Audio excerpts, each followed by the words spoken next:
Salam alaikum wa rahmatullahi professeur à la faculté polydisciplinaire Rachidia. Comme indiqué sur la dernière vidéo, nous allons aborder l'algorithme de Spanning Tree Protocol. Donc cet algorithme passe par 4 étapes. La première étape, c'est la sélection du du pont racine. Ça, c'est le root bridge. Et ceci au moyen de son BID. C'est le bridge ID. Qu'est-ce que c'est que ce bridge ID? Ce bridge ID est constitué d'un bridge priorité sur 2 octets et de l'adresse MAC du switch qui est écrit sur 48 bits sur 6 octets. Donc dans un réseau local, qu'est-ce qu'il arrive? Une fois que je connecte les switches entre eux, tous les switches émettent des PBDU, des messages PBDU.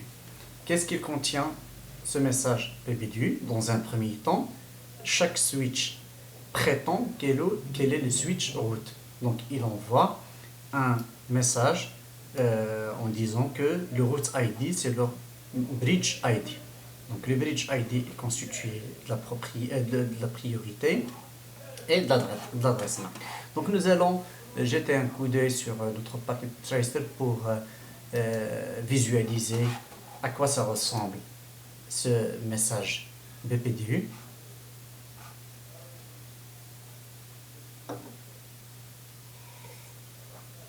Si je fais un capture forward, donc ça, je clique sur, vous voyez, ici par exemple, je fais outbound, ça c'est un message BPDU contenant le root ID, contient cette priorité, ça c'est la priorité qui est normalement par défaut sur tous les switches vaut 32768 et plus le VLAN, puisqu'il s'agit d'un VLAN 1, donc 32768 plus 1, ça fait 32769, et l'adresse MAC. Il contient le route path cost, ça c'est le coût du chemin vers le route, ça vaut 19, ici 19, on verra tout à l'heure pourquoi c'est 19. Bon, il s'agit d'un débit de 100 mégas vaut 19, un débit, le coût, si vous voulez de 1 giga, ça vaut 4, le coût de 2 gigas, une liaison de 2 gigas, ça vaut 2, ainsi de suite. Donc ici, le bridge ID, c'est le switch sur lequel j'ai cliqué, c'est un switch qui a la même priorité, mais l'adresse MAC de 003, qui a une adresse MAC plus petite que l'adresse MAC de route. Donc ce bridge, il envoie un message, il dit, moi pour arriver à ce switch, il me faut un code de 19. Donc il y a une liaison de 100 mégas qui sépare les deux switches. Ce message BPDU contient ici le port ID, d'accord? Voilà, donc nous avons eu brièvement à quoi ça ressemble ce message BPDU. Donc qu'est-ce qu'il arrive? On a dit que ces switches ils émettent à la fois, une fois connectés, tous ils émettent un message PPDU et chaque switch prétend quel est le switch root. Donc le root ID, le switch qui est la racine. Donc et finalement, celui qui a le plus bas BID gagne cette élection. Ça veut dire quoi? Le plus bas BID, donc dans un premier, celui qui a la priorité inférieure, c'est le switch root. Dans l'exemple, on va travailler avec les priorités par défaut, donc on aura affaire à comparer les adresses MAC. Donc l'adresse MAC la plus petite des switches concernés sera le switch root. Donc sur l'exemple, ici, on va travailler sur cette topologie. J'ai déjà ici, j'ai déjà indiqué l'adresse MAC de chaque switch en faisant juste la commande shell spanning tree. Ça indique l'adresse MAC de chaque switch. Ici, si vous comparez les adresses MAC, vous remarquez que ça, il correspond à l'adresse MAC la plus petite. Du coup, ce switch, c'est le pont racine. D'accord. La deuxième étape de l'algorithme, donc qu'est-ce qu'il dit? Il dit que sur chaque switch non-route, donc voici les switches non-route, donc je me place sur un switch non-route. Donc qu'est-ce que je vais faire? Et chaque switch contient un route port. Et c'est quoi le route port? Ça, c'est le port, ce port racine. Donc je vais comparer ici. Donc je vais choisir un route port en se basant sur des critères que j'ai classés ici par ordre. Ça, c'est des critères classés par ordre. Je commence par le coût des chemins. Donc, le coût de chemin, c'est quoi? C'est pour, ici, par exemple, ici, j'ai un message BPDU qui va sortir de cette interface. Pour aller au bridge route, il lui faut combien? Il lui faut un coût de 19 parce que tout simplement ça, il s'agit d'une liaison face Ethernet 100 mégas. Donc ici, j'ai un coût de 19. Par contre, ce port FA20 sur 2, il lui faut 19 plus 19. Donc, elle a besoin de 38. Donc, il est facile de conclure que ça, FA20 de 1, c'est le route port sur ce switch. Chaque switch contient un seul route port. Donc, en effectuant le même raisonnement sur ce switch, entre ces deux liaisons, ça, le FA20 de 1 a besoin de 19, le FA20 de 2 a besoin de 19 plus 19, donc ça me fait combien? 38. Donc il est clair que le FA20 de 1, c'est un route port. Donc pour s'assurer que notre raisonnement est juste, je clique par exemple sur ce switch. Nous allons voir que le FA20 de 1, c'est un route ici. Switch 9 ici.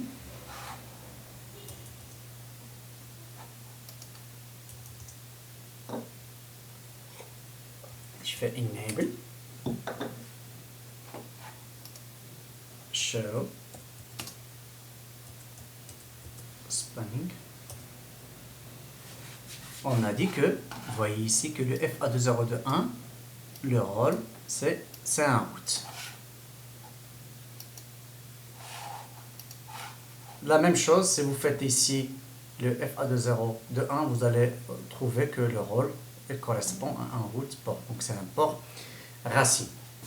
Donc très bien, ici c'est un route port, ici c'est un route port. La troisième étape de l'algorithme, c'est on va trouver les designated ports. Donc pour trouver les designated ports, on va se placer sur chaque segment.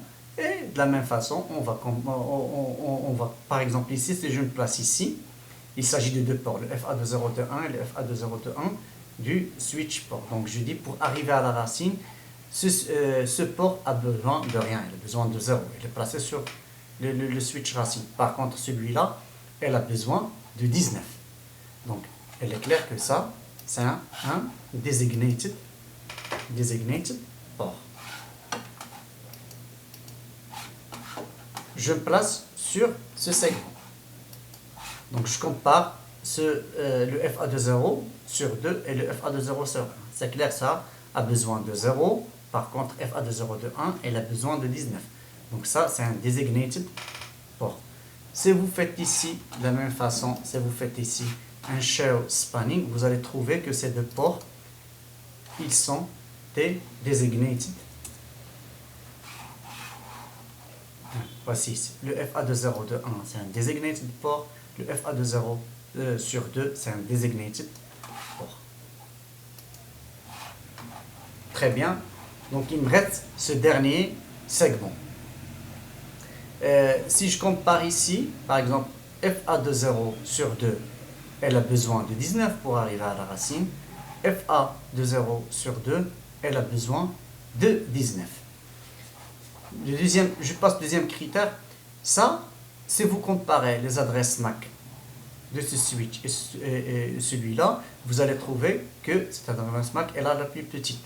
Du coup, le FA de 0 sur 2 est le designated port. Donc, on va vérifier que pour ce switch, le FA de 0 sur 1, c'est un root port, et le FA de 0 sur 2, c'est un designated port.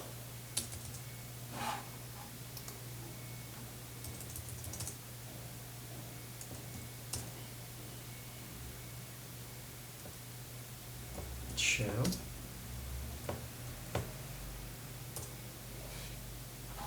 Donc le FA de 0 sur 2, c'est un designated port. Le FA de 0 sur 1, c'est un port racine. Donc, après, tous les root ports sont en mode forwarding. Tous les designated ports sont en mode forwarding. Non, attends. Donc ça, c'est en mode forwarding. Donc la dernière étape de l'algorithme, il faut bloquer les autres ports. Il ne me reste que celui-là, le FA de 0 sur 2. Donc, il faut le bloquer. Donc, si vous faites un show spanning tree, vous allez trouver que ce port est en état bloqué. Ça, tous les root ports sont en mode forwarding, tous les designated ports sont en mode forwarding. Donc, si vous faites ça, vous allez trouver la même commande que ces ports sont en mode forwarding. Là, une remarque. Si vous faites, là, c'est une remarque générale, c'est une règle, si vous voulez. Tous les ports du pont racine sont des designated ports. Ça, on va l'appliquer, on va la remarquer aussi sur les autres exemples. Et à chaque fois, vous avez un root port, en face, il s'agit d'un designated port. Ici, c'est un root port. Un designated port. Ici, c'est un root port, c'est un designated port. Donc, très bien. Donc, j'espère être clair sur cet exemple. Là, pour comprendre cette histoire du coût, du débit, je vais changer ici.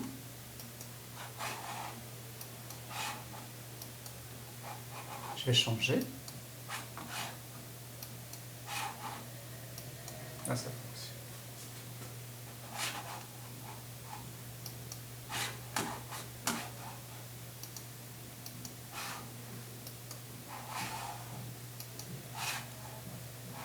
Donc je vais changer ici. Pourquoi ça ne fonctionne pas?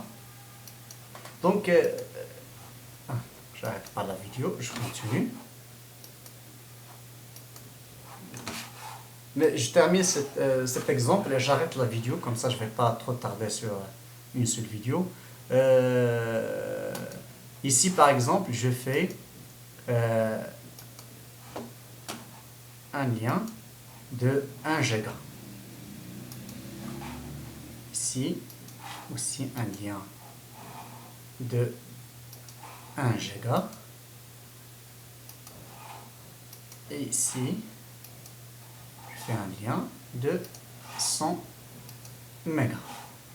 Donc 1 giga, nous avons dit que c'est un coût de 4, 100 mégas, c'est un coût de 19. Donc très bien. Donc en suivant le même raisonnement, là je n'ai pas modifié ni la priorité, ni j'ai gardé les mêmes switches, du coup c'est les mêmes adresses MAC. On verra qu'on peut changer la priorité des switches, des commandes que nous allons voir. Donc bref, c'est toujours la première étape. Donc on va trouver que ça c'est le pont racine. La deuxième étape, on va déterminer les root ports. Ici c'est une liaison qui, de 1 giga. Donc il me faut ici non, ça c'est le route. Donc je le place sur les autres switches non route, celui-là et celui-là. Donc je prends le premier ici. Ici il me faut 4. Donc entre et pour ce port, il me faut 4 plus 19. Donc il est clair que ça c'est le root port. Sur l'autre switch, ici il me faut 4 plus 4. Donc c'est 8. Et le FA de 0, il me faut 19. Donc c'est clair que c'est ça, mon route port. Donc, une fois que j'ai déterminé les routes port, je vais aborder la troisième étape de mon algorithme, c'est mon designated port.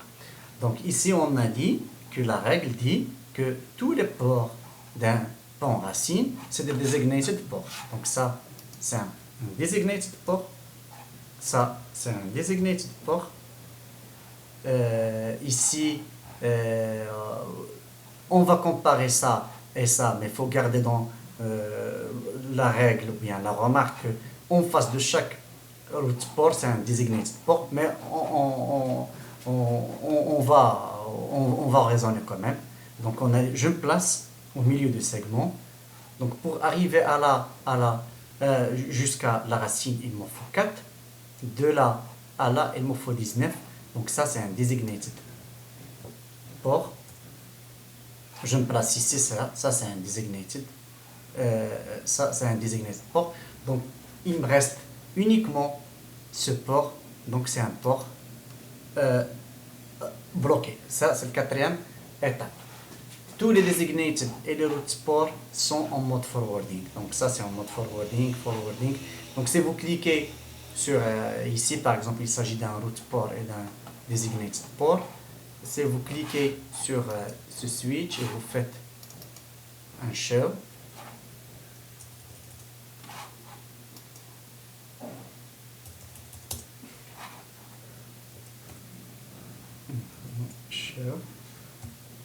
spanning tree. Donc vous voyez ici que cette interface, elle est designated 0 sur 1, c'est un route. Cost ici, il vaut 4.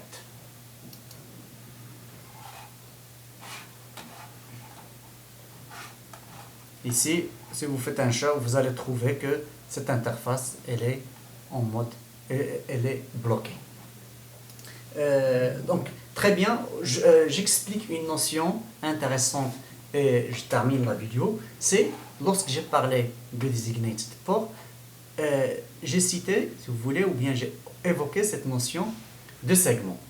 Ici, j'ai 3 segments. Mais qu'est-ce que c'est qu'un segment? Un segment, si vous voulez, c'est un domaine de collision. Les switches, qu'est-ce qu'ils font les switches? Ils séparent des domaines de collision. Par exemple, ce switch sépare ce domaine de collision de celui-là. Mais si je prends ici, par exemple, une configuration, je me situe ici et je mets un hub. Je supprime ici. Je ramène un hub.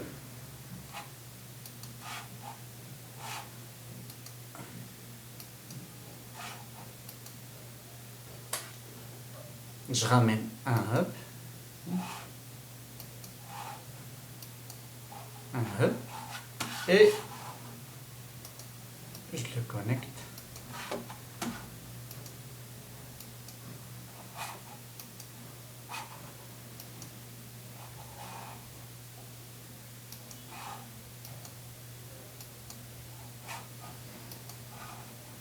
Je le connecte. Et je vais vous poser, par exemple, une question ici. J'ai combien de segments? Ça, c'est le premier segment. Il sépare. Ça, c'est un domaine de collision. Ça, c'est le deuxième segment. Ça, c'est un domaine de collision. Mais ça, il ne faut surtout pas dire qu'il s'agit ici d'un domaine de collision et d'un domaine de collision, tout simplement parce que le hub, il ne sépare pas les domaines de collision.